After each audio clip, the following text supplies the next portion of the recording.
No. When we ate at Labuti 101 at Ayala Makati,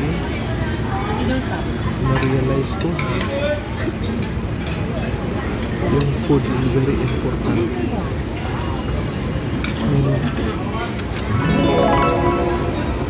Yung pagkain. Pwede na nga po yung sinaat. Yung kundi lang ang nag-supply ng pagkain, vegetable. Kung mayroon mang mga nag-supply, hindi gaano productive. Parang naisip ko, magtanim na lang ako, magawa ko ng farm. Ganito pagkain, naghalo niyan yung mga gulay. Ayun, lettuce. Lettuce, ang mahal-mahal. Doon sa sa Italiani restaurant. Isang serve, 800. Ayun. Nagpunta kami sa Greenbelt. Naalala ko talaga na kailangan talaga na mag-supply ako ng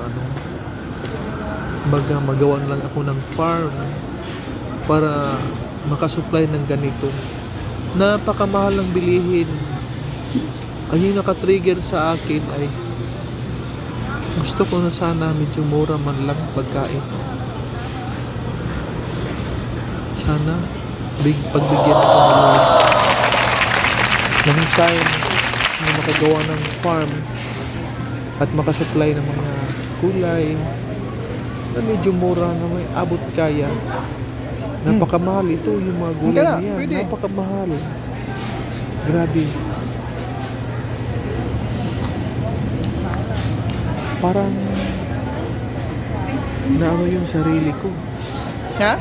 Magawa lang ako ng farm. Napakamahal sa mga bilihin. Sa totoo lang. Sa bagay kung may pera naman, mura lang naman siya. Pero kung gamitin sa pagkaraniwan yung presyo, mataas talaga yung presyo. Lagi. Nadama.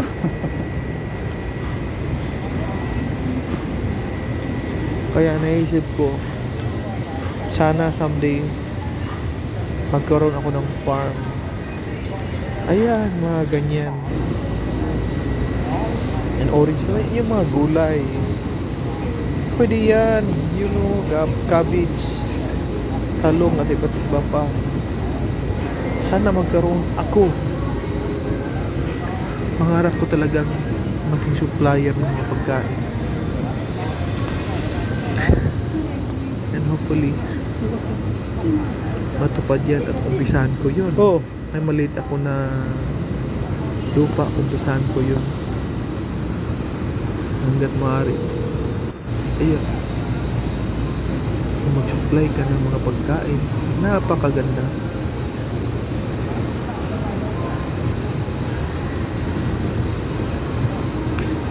Napakamahal yan.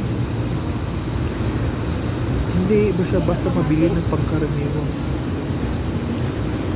Dapat yung mga Kamatis. Oh. ibenta yung pang-average.